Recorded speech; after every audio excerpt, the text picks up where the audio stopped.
So there's an important movement from the biblical to the historical and then the ethical. And as we begin to talk about history, I have a little historical sketch for you.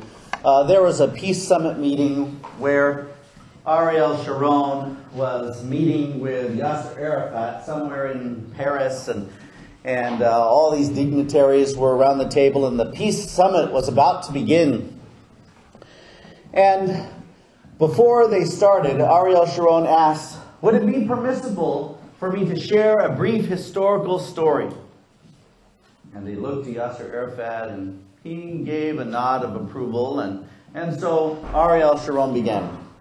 He said, when the children of Israel were in the desert under Moses, they were in a place with no water for many, many days, and all the people were very hungry. They were so starved for water, and they finally came to an oasis. And there they saw trees, and they saw water, and there was so much water they gave themselves to drink. They even had enough to give their camels, and they even had enough water to take a bath. Even Moshe Rabbeinu, he took a bath. But when he emerged from the water, he saw that someone had stolen his clothes. And he said, who stole my clothes? And they said, it was a Palestinian. Oh, to which Yasser Arafat then objected, and he stood up and he said, wait, there were no Palestinians back then. And Ariel Sharon said, exactly. And now that we have established this historical fact, we can proceed with the peace talks. History is very important. And history is being rewritten by many people today. In fact, here is a famous book. I say famous because you need to read about what others are saying about it.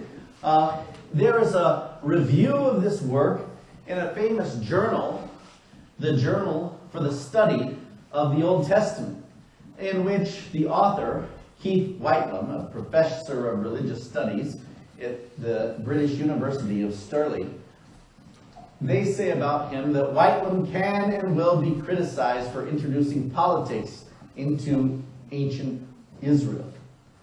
But he is merely exposing it. And the Palestinians are, after all, the major victims of a Zionizing European and American biblical scholarship. They go on to say that this book should be in paperback and compulsory reading. And then from the back cover of the book, we read that Keith Whitelam's groundbreaking study argues that biblical scholars, through their traditional view of this region, when we say the word traditional view, you know what view that is. That's the traditional biblical view. The traditional view of this region, they have contributed to a dispossession of both a Palestinian land and a Palestinian past. This is important reading for historians, biblical specialists, social anthropologists, and for all those who are interested in the history of ancient Israel and Palestine. So they're claiming that this is the best way to now begin to understand the true history of this region. A history which, instead of what the Bible suggests, argues that the Israelites were invaders, were thieves and robbers, and the real right owners of this land would be the Palestinians. For that matter, many are claiming, like the propaganda started by the Romans when they renamed the land of Palestine. They renamed the land Palestine around 135 AD because of the numerous Jewish revolts against Roman rule. And they wanted to suppress the Jewish connection to this land, so they renamed Jerusalem Aelia Capitolina, which doesn't sound very Jewish. Does that sound like a Hebrew phrase to you? Aelia Capitolina? It sounds much more like something you'd read off a menu in an Italian restaurant.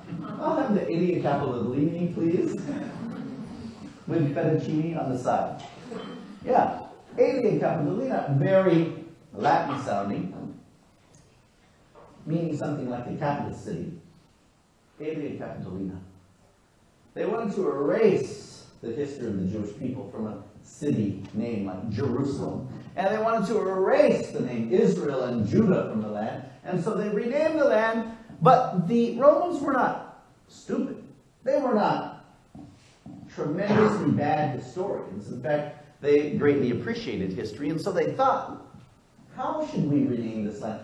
We should just make up a name like Google or something. We shouldn't just create something. We should attach it to some ancient people group who have a history in this land. Let's name it after the ancient Philistines. You hear the word Palestine, Philistine. It's the same word. This is the land of the ancient Philistines. And instead of Israel conquering the land of Canaan and warring against the Philistines like Goliath and others, let's call it the land of Philistine, Palestine, and remove the Jewish history from this land. That's what the Romans did, and this name stuck even after the Christianization of the Roman Empire under Constantine. Still called Palestine. In fact, it was called Palestine willingly among numerous rabbinic authors who wrote things like the Talmud. You know, there are two editions of the Talmud. There's an edition of the Talmud that was written in Babylon, Talmud Bavli, and there's an edition of the Talmud that was written in the land of Israel called the Palestinian Talmud. Before the 1960s, so before I was born, Jews who lived in what is now Israel, and before the foundation of the State of Israel in 1948, would have called themselves Palestinian, because they lived in British Colony, Palestine. And Palestinian Jews knew where they were and were happy to bear the name Palestinian. We live in Palestine. And so you have numerous Jewish publications, like the Palestine Exploration Journal, that talked about archaeology in the land of the Bible. You have the Palestinian Post, with articles written by Jews who were happy to own the name Palestinian. But with the establishment of the State of Israel in 1948, now the name is Israel. And sometime after that, in the 1960s, Yasser Arafat claims the name Palestinian only for the Arabs and says, we are the true Palestinians, and the Jews are foreign imports. We are Palestinians. Jews are not Palestinians. And so there's this divide. But the term Palestinian has a much longer history, and it is often used improperly in this debate. So, a quick history of the land that we're speaking about. Some say that there was no Jewish presence in this land. In fact, maybe you are aware of the recent UN resolution that says even in areas including the Western Wall, the Kotel, there's no Jewish history here. That there is no Jewish ownership of this land. We're talking about the area of the Temple Mount. And you know, the standard Islamic statement that we at least hear today is that there was no Jewish presence, there was no Jewish temple on what we call the Temple Mount. It's only Islamic site. It's not a Jewish site. So you can see what people are trying to do with history, rewriting history to fit their political agenda. But I'd like to look, first of all, in antiquity and say, guess what? There was a Jewish state in antiquity long before the rise of Islam. There was a Jewish state. There were Jewish people living in this area during the medieval period. Who did the Crusaders come and kill? Both Arabs and Jews in this land. And there was a state of Israel, of course, as we know, in the modern period. So let's look at the situation with Jewish people, or the Jewish presence in Eretz Israel. We're talking about the time period from Abraham when Ishmael settles east of Eretz Israel. And yet Israel, the children of Abraham, Isaac, and Jacob, they go into Egyptian bondage for a time, but then they're brought back under Moses toward the promised land. Under the Babylonians and Persians, yes, the Judahites are brought out of the land, but then they're allowed to go back under the Persians. And then under the Greeks come to dominate the land and enter Jerusalem. But who was there? Jews were there, and Greek historians write about them. And under the Romans, whose temple is destroyed in 70 AD? It is the Jewish temple that is destroyed, and this is recorded by the Romans. Even on the Arch of Triumph, have you been to Rome and seen inside the Ark as they're carrying the menorah into away from Israel? This suggests a Jewish presence in the land under the time of the Romans. So the state of Israel in antiquity, some have tried to minimize the kingdoms of David and Solomon and to say things like, well, David was not a real king over a real kingdom. He was just kind of a shepherd who was like a sheep or something like this and over a small amount of people. But there's increasing amount of evidence that Solomon's kingdom actually expanded quite far. That it was a real kingdom, and that various Jewish leaders established Jewish cities in Jewish places throughout this land. That in the medieval period there was a Jewish presence. Under the Arabs, you find numerous documents where Arabs and Jews are in connection with one another, both for trade and commerce. Under the Crusaders, you find the Crusaders coming and interacting with Jews in this land. Under the Arabs and Ottomans, you find various documents where we were establishing that there was clearly a presence of Jewish people in this land. In other words, you'll often hear people claim Jews are foreigners. Jews have imported themselves from Europe, and they have no historic claim to this land. But in every period of history that we can look at, there were always Jewish towns and villages and settlements in this region. And so, if you were to look closely at the map of Jewish communities in the land of Israel during the medieval period, you'd find that the map is dotted with numerous examples where you have Jewish communities, synagogues, even the vowel pointing for the Hebrew text. Where was it developed? It was developed in Tiberias. And thus it's called the Tiberian Masorah. And you have numerous rabbis that are buried in various cities, and their tombs are visited by the faithful to this day. So when we come to the more modern period, with the rise of Zionism in the late 1800s, and the first Zionist Congress in 1897, Theodore Herzl, or you come to the British parliamentarian Arthur Balfour, who establishes the Balfour Declaration calling for a homeland for the Jewish people in Palestine. Or when you come a little further to the UN partition plan, which was like a brief moment of sympathy toward the Jewish people at the end of the Holocaust. The UN says, yes, there should be a Jewish homeland. And now look at the black and white map over here. And you can then see how it comes out in color over here. The red is the area that was allotted for the establishment of a Jewish homeland.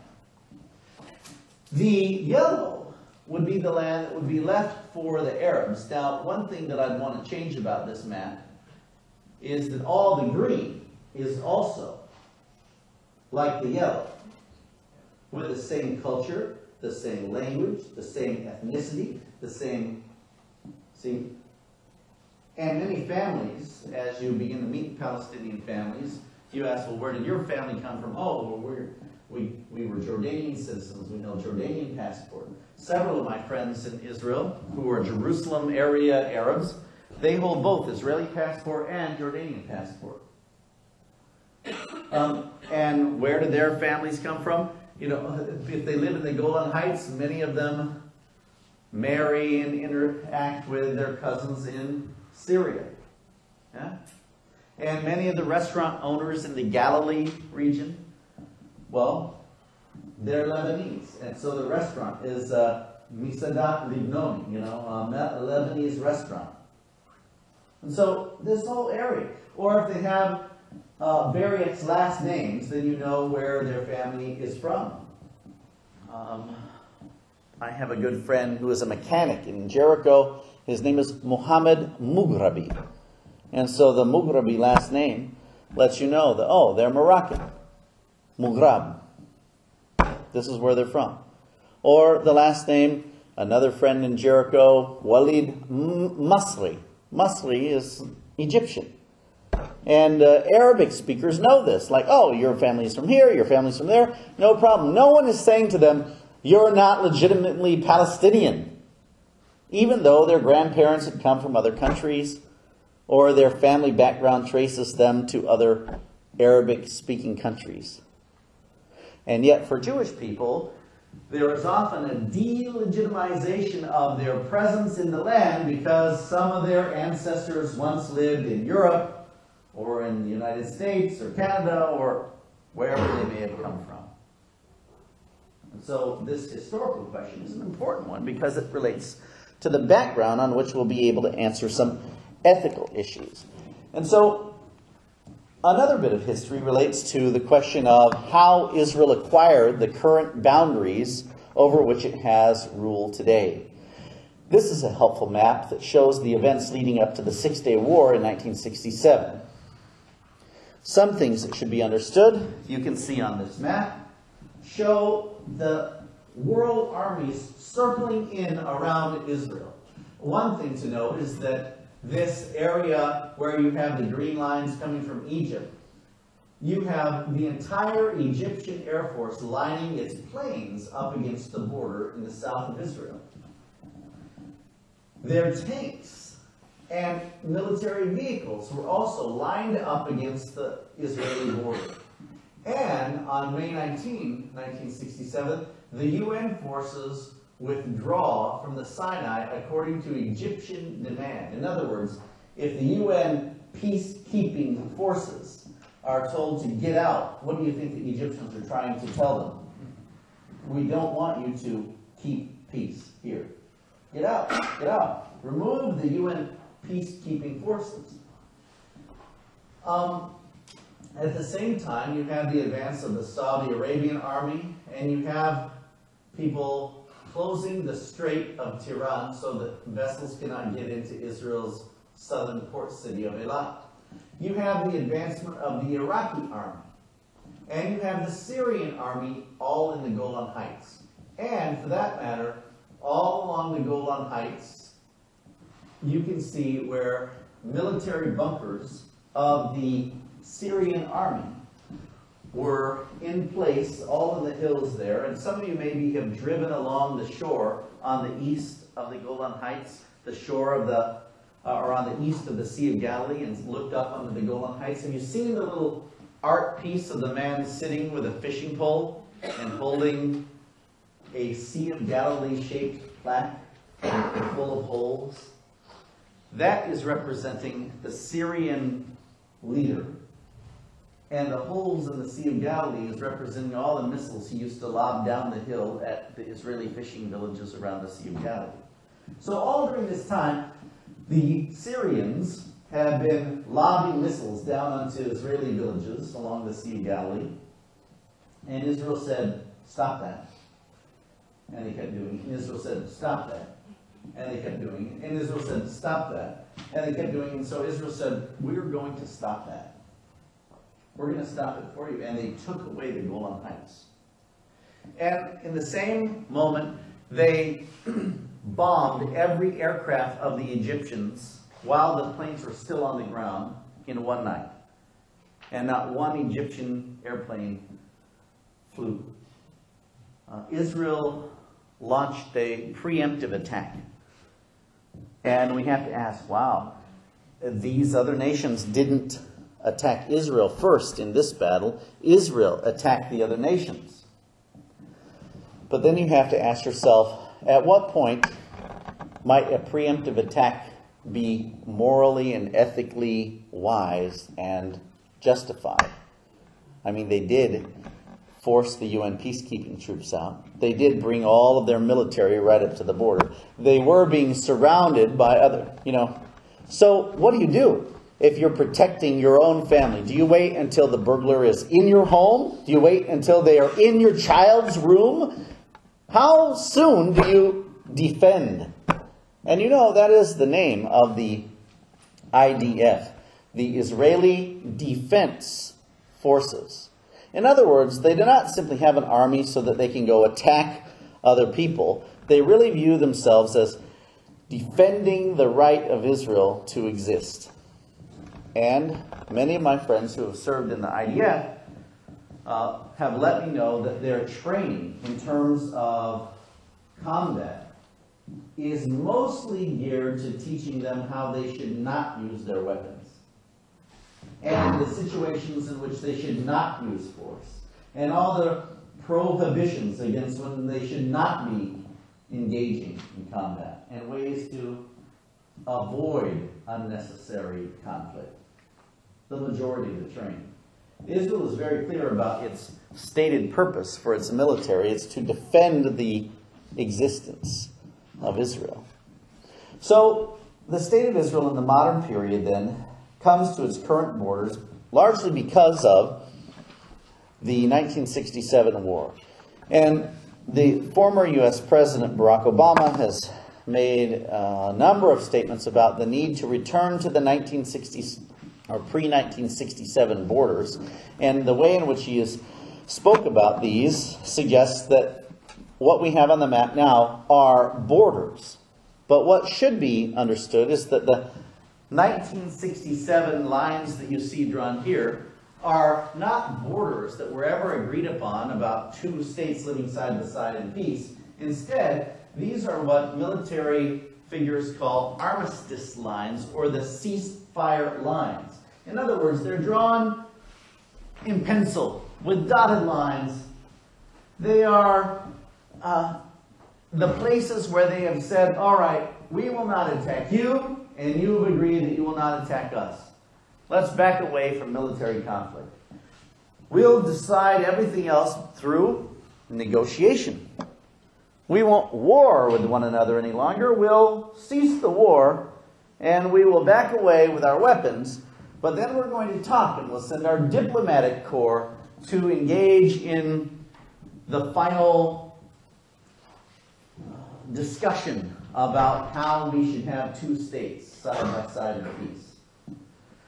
Well, much can be said about the way this has been interpreted, and we can talk further about that perhaps during our Q&A time. But I would like to at least suggest to you, this is how I understand the way that we have arrived at the current scenario of what some call the West Bank. I prefer to call it the disputed territories. Sometimes I also refer to it by the biblical names of Judea in the south and Samaria in the north, because historically speaking, this establishes the fact that the Bible records that Jewish people have a history in this place. So we come to the current scene in modern history of the borders of the land of Israel. Here's my favorite picture of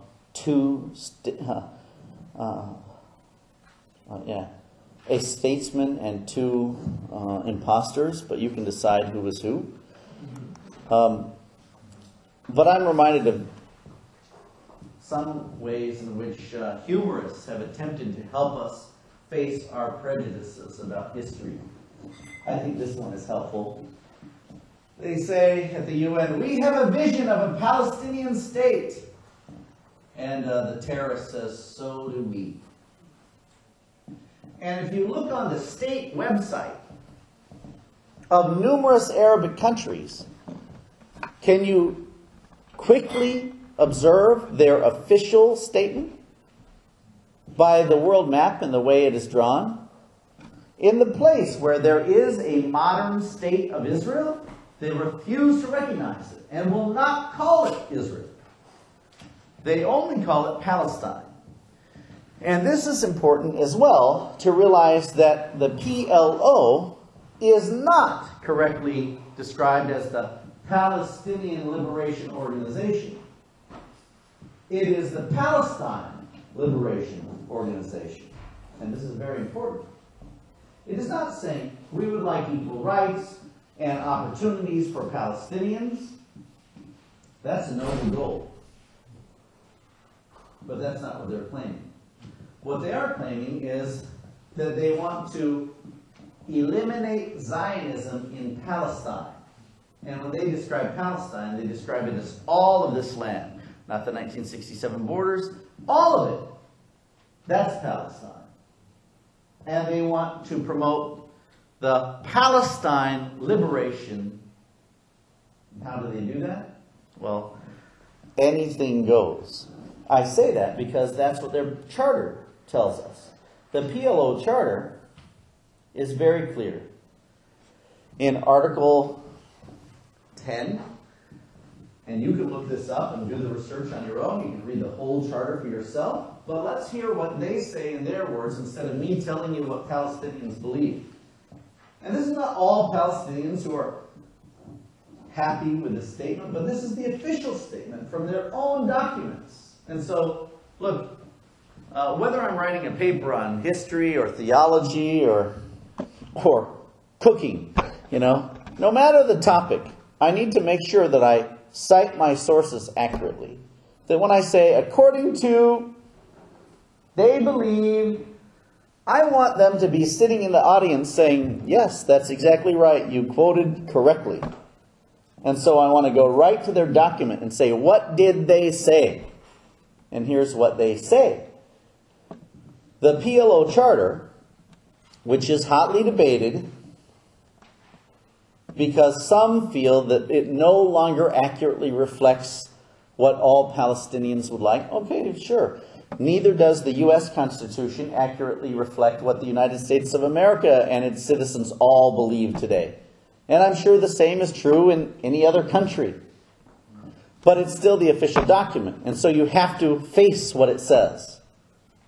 It's still the law of the land. And the PLO charter says things like this. It says that commando action constitutes the nucleus of the Palestinian Popular Liberation War. This requires its escalation, comprehensiveness, and the mobilization of all of the Palestinian popular and educational efforts, and their organization and involvement in the armed Palestinian revolution. You see, if this is the mindset, then it makes it perfectly clear why right near the Danish house in Talpiot, there was a terrorist attack 2 weeks ago, where Israeli soldiers were merely standing outside of a bus, and a Palestinian drove a big truck into them and killed 4. Oh, that's perfectly legitimate, according to the PLO charter, because it's commando action. And it needs to be promoted. And where does it need to be promoted?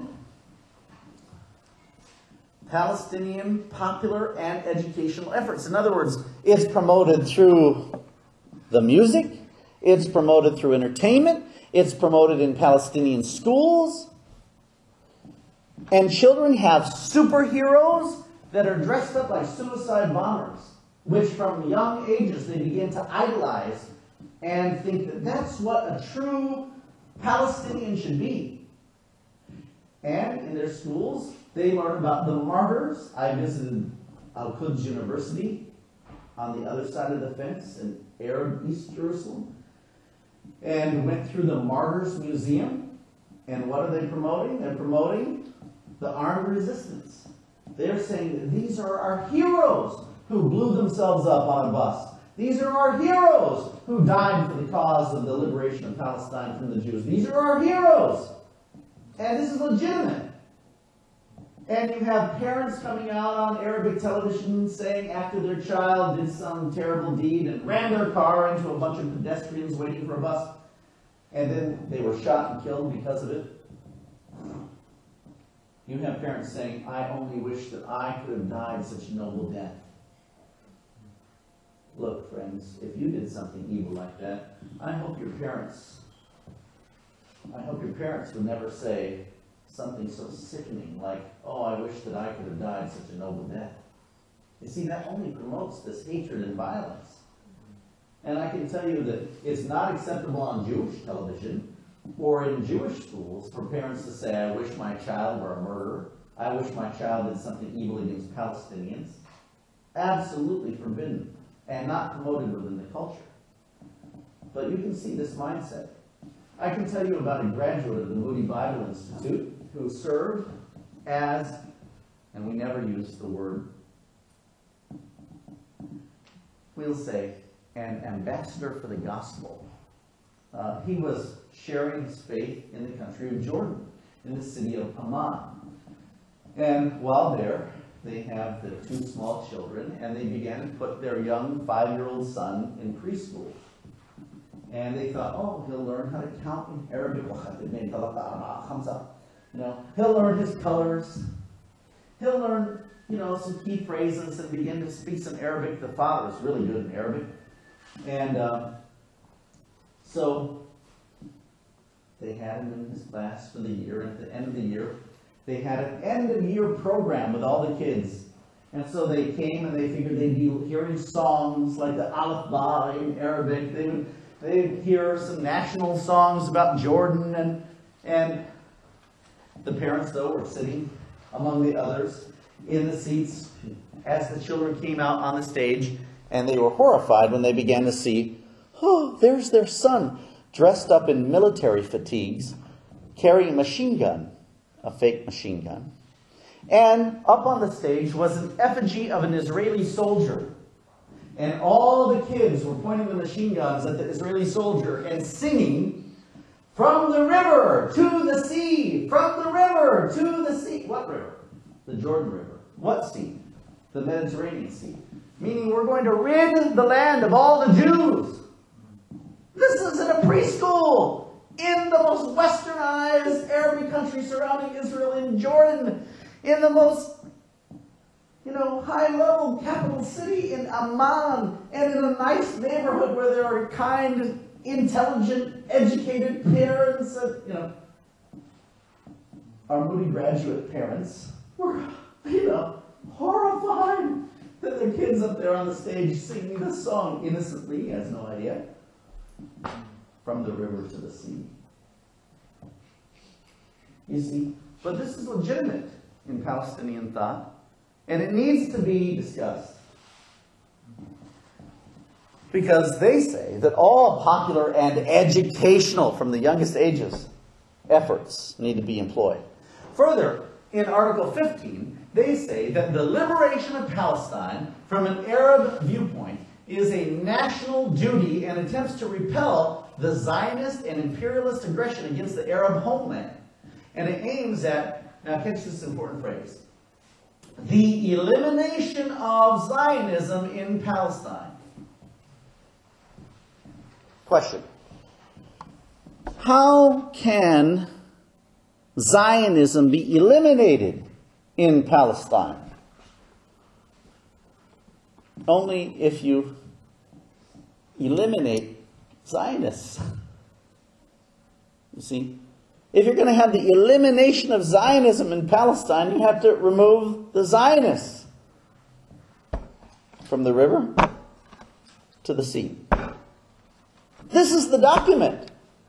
And so we can argue with whether or not people like the document or dislike the document, but there has been no success in any attempt to revise the document, to change the document, to dismiss this document. This is still the PLO charter document. Now, if they don't like it, they can change it. But this is the document as it stands, which we can all read. And so this is who we're dealing with when we're trying to come up with an ethical plan for peace in the Middle East. So the U.S., for instance, has tried to answer the question of how to handle terrorism. And so they've attempted to have an increase in homeland defense. They've talked about strategic attacks against marked military targets. They've issued secret military installations, and they've gone after individual terrorists to mark them out and eliminate them. And largely this has been learned from Israel, who has had to deal with this problem a lot longer than the U.S. and since the 9/11 attacks in 2001. How to handle terrorism? Well, I'd suggest to you that there is a lot of opinion out there about Israel and the Palestinians.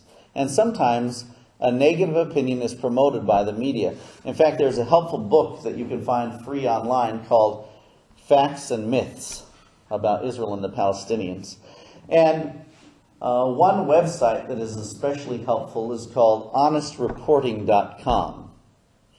And there's a picture that started the organization honestreporting.com, and it helps us to see this picture in just a moment. Here's the myth, though. The Israelis cannot deny the truth of pictures showing their abuses. So here's the headline in the New York Times. An Israeli policeman and a Palestinian on the Temple Mount. There's the headline. Now look at this photo. And you've been to Israel, most of you. Do you see anything that would help you determine if this is an accurate caption for the photo?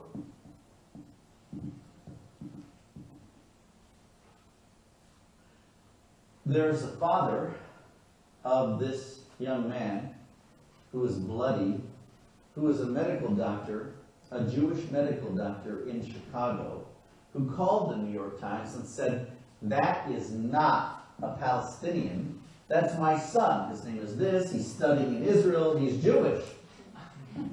And so, of course, they may be willing to issue a retraction, but can I tell you, they're not going to post on the front page, "We were wrong." They're going to bury that on page 13 under the ad for, how much is the sale on artichokes or something like that in the grocery section. This will never be fully retracted. And so that's the myth, that Israelis cannot deny the truth of pictures showing their abuses. Here's the fact. The fact is that pictures and the words used to describe them can be misleading. And the media have a true responsibility to make this accurate, not just promote their narrative. And so, looking at the picture again, this is actually an Israeli policeman defending an Israeli, a Jewish student in Israel, from Palestinian rioters who threw rocks at him. And can I just say, you don't have to have much experience in Israel to know that this ain't on the Temple Mount. Look, you know what this sign is? This is for Paz, the gas station. Are there any gas stations on the Temple Mount? How many reporters from the New York Times would it take to know that there are no gas stations on the Temple Mount?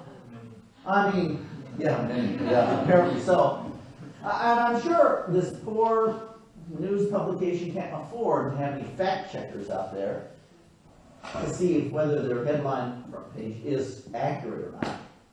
You would think they'd give a little more care. But when they launch onto a photo like this, we caught the Israelis doing something wrong.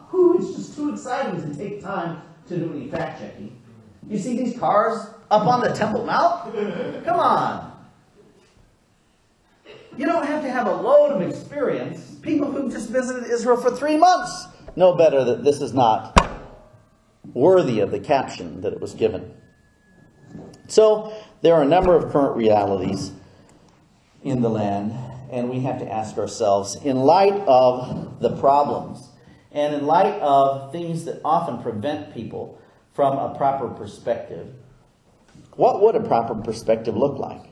But I do want to quickly hit some of these ethical issues here, and to suggest that there are some problems that prevent people from a proper perspective. Some of these are theological problems, like, for instance, a failure to believe that Israel has a divine right to the promised land. But we've actually tried to address some of that in the first session. What were the promises that were offered to Israel? Some problems that prevent a proper perspective are also historical, such as a failure to admit that the PLO does not keep its political agreements, but rather continues to promote terrorist attacks. which is able to be substantiated. Other problems that prevent a proper perspective are ethical, such as a failure to admit that Israel has just cause in defending itself against terrorist attacks. It is right for Israel to defend itself when being attacked, just like we would say for any other nation. In fact, we might ask the ethical question, when is it right to wage war? And some answers might come to us from passages like Genesis 9:6 that institutes government to protect life. After the flood, we're told that if a man sheds man's blood, then by man shall his blood be shed. This is establishing humans with the right to guard and protect the life of other human beings. Or a passage like Acts 22:25-29, where Paul is protected by the Roman government and appeals to Rome. And the Roman soldiers who slapped him thought, oh, I didn't know you were a Roman citizen. We wouldn't have treated you like that. Citizenship in government is something that God has used for the welfare of humanity. Further, it might be right to wage war in defense of national land. Deuteronomy chapter 20 talks about when peace cannot be made, then you can protect your land and your homes and your families from enemy attackers. Other times, it may be right to wage war relate to in defense of a citizen's liberty. Romans 13:4 tells us that government exists so that they might punish evildoers. We're told in that passage that they do not bear the sword in vain. In other words, but they are the minister of God to you for good. This is speaking about the pagan Roman government, which was not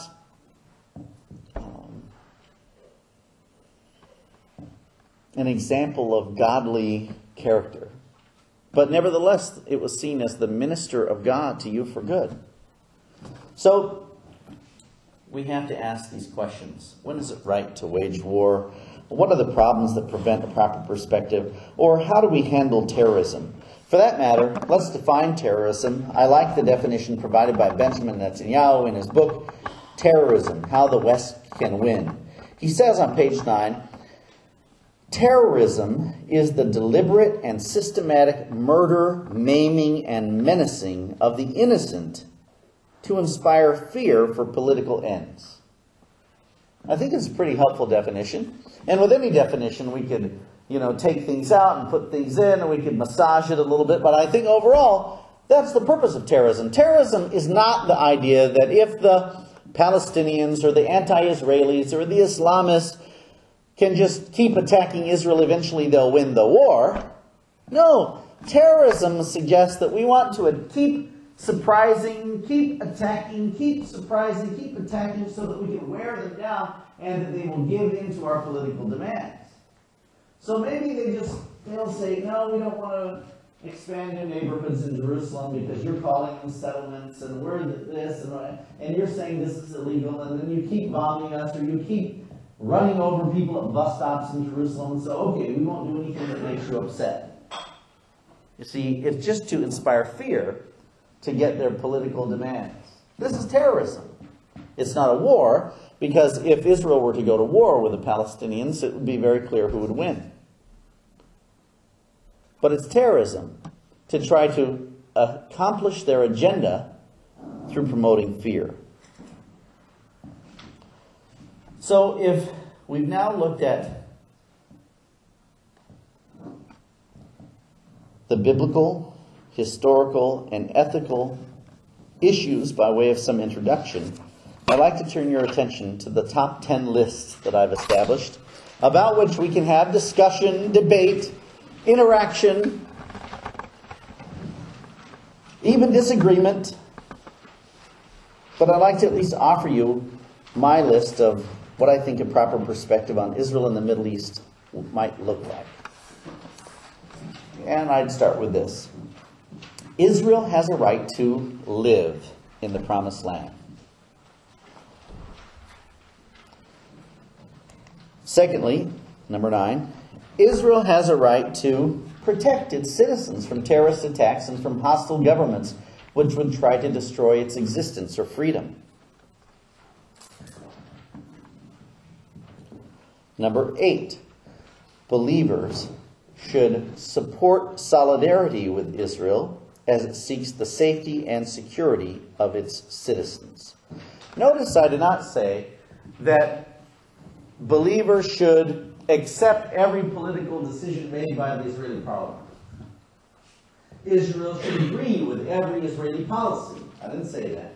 I would say overall, believers should support solidarity, meaning, yeah, we are glad that you exist. We're glad that you have safety. We want to help you ensure your safety. Do you know that I would say the same thing for Egyptians, for Jordanians, for Lebanese, for Syrians?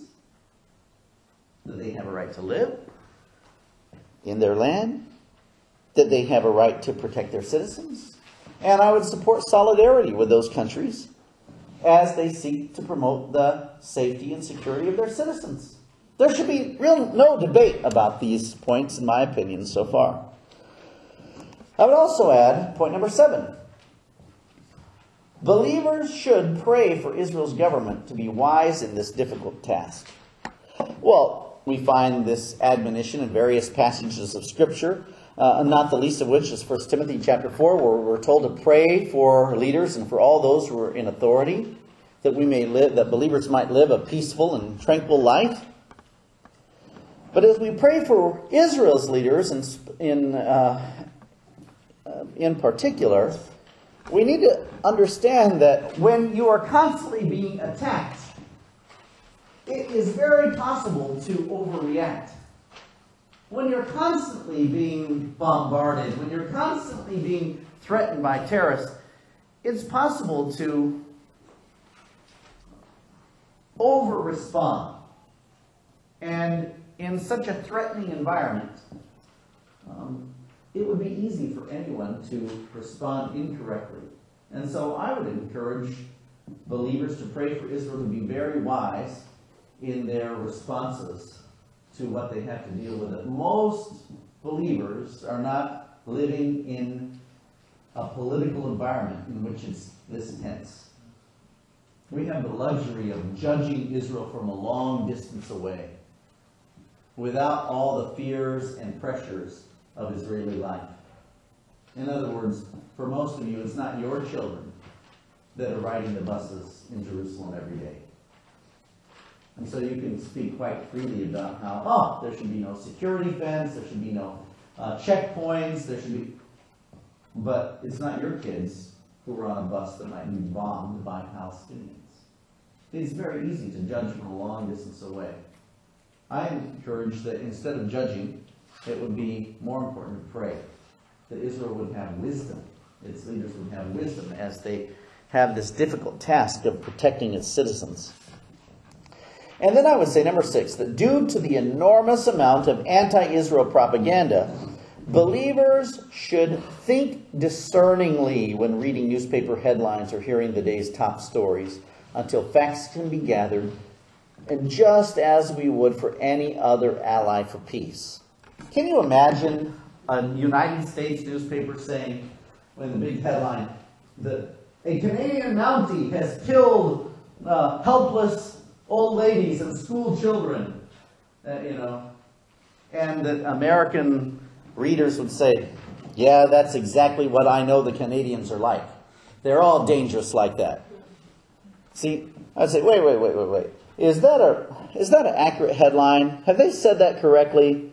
I mean, look, most Canadians are quite nice, honestly. They don't have a huge history of harming other people. In fact, sometimes when I travel in the Middle East, I have my kids wear a backpack with a nice Canadian leaf from the flag on it because, look, they're not a big part of the conflict over there. But we never wear a U.S. flag on any of our clothing or hats or backpacks. We don't want any problem like that. And sometimes in places where I have the privilege of traveling, I quickly change languages as I'm walking. Now I'm speaking Arabic, and over here I'm speaking Hebrew, and over here I'm speaking English, and over here I'm speaking Arabic, and over here I'm speaking... And I don't want each party to hear the other language. I just want to fit in and blend in as much as possible because you'll be better accepted and much safer. You know? But not everyone has that luxury. Some people are easy targets based upon their clothing, upon their dress.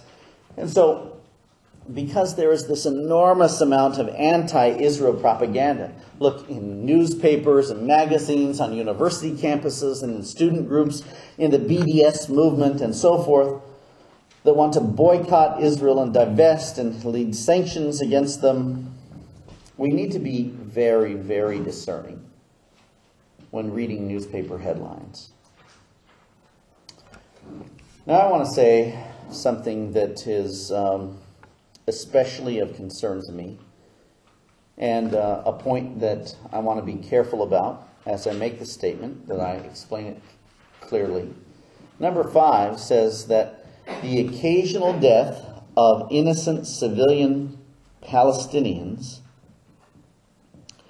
is most often a tragic result of the choices of its own government's support of terrorism. I make this statement realizing that there have been times when Israeli soldiers have overreacted at checkpoints in and around Jerusalem, that they may have shot, even killed, an innocent Palestinian, and I think it's tragic. There's no excuse for it. It's wrong. I wish it didn't happen. But I don't only blame the overreacting Israeli soldier at the border. I also blame a society from the other side that promotes suicide bombing cartoon characters and knife-stabbing Palestinian youth, where they call on their young people from the mosque to say, let's have the intifada of the knife, or the intifada of the car. You see, if this is what is being promoted publicly through their leaders in mosques and in governments and in schools, then they bear some responsibility. And it's tragic that some people are innocently killed at times as a result of the choices of their own government's support of terrorism. Number 4, believers should pray for honest, benevolent, peace-seeking leaders to serve the Palestinian people. I earlier said that we should pray for Israel's leaders, but I also believe we should pray for the leaders of the Palestinian people. And a desire to change the PLO charter would be a distinguishing quality of such a leader. I think it would be helpful to pray for Palestinians to have leaders who would say, we no longer support the Palestinian charter. We want to have a solution between Arabs and Israelis where there could be peace together, where we will recognize the right of the state of Israel to exist, and we will no longer teach our children in schools about being martyrs for the cause of the liberation of Palestine. I pray for that. I need to pray for that more. Number 3, believers should pray for the peace of Jerusalem. Well, this is very clear in Psalm 122, verse 6. Pray for the peace of Jerusalem. Shalom, shalom, Yerushalayim. And yet, number 2, believers should be biblically realistic about this peace. Scripture teaches us that the ultimate peace will only come when the Prince of Peace returns to make peace as he puts down Israel's enemies in a very bloody war. And so we saw this artist's rendition of all the nations coming against Jerusalem, about which we studied yesterday in Zechariah 12 through 14. That's when peace will ultimately be made, when there will be Shalom al Kol Israel. There will only be this shalom when Sar Shalom, the Prince of Peace, comes to make peace. But we know that that will also come after a time of Israel's enemies coming against it in a war of all wars. Finally, my last point. Believers should promote a proper perspective to others for the purposes of discipling believers and restraining evil in the world. And it is for that reason that I seek to come wherever God gives me an opportunity and speak on this topic, which I've attempted to call not the proper perspective, but a proper perspective on Israel and the Middle East peace process. So that's my approach, and I'd entertain dissent, disagreement, discussion, questions, feedback, or other. Go right ahead. We're going to take at least 5 minutes for this, and so don't delay. Launch right in.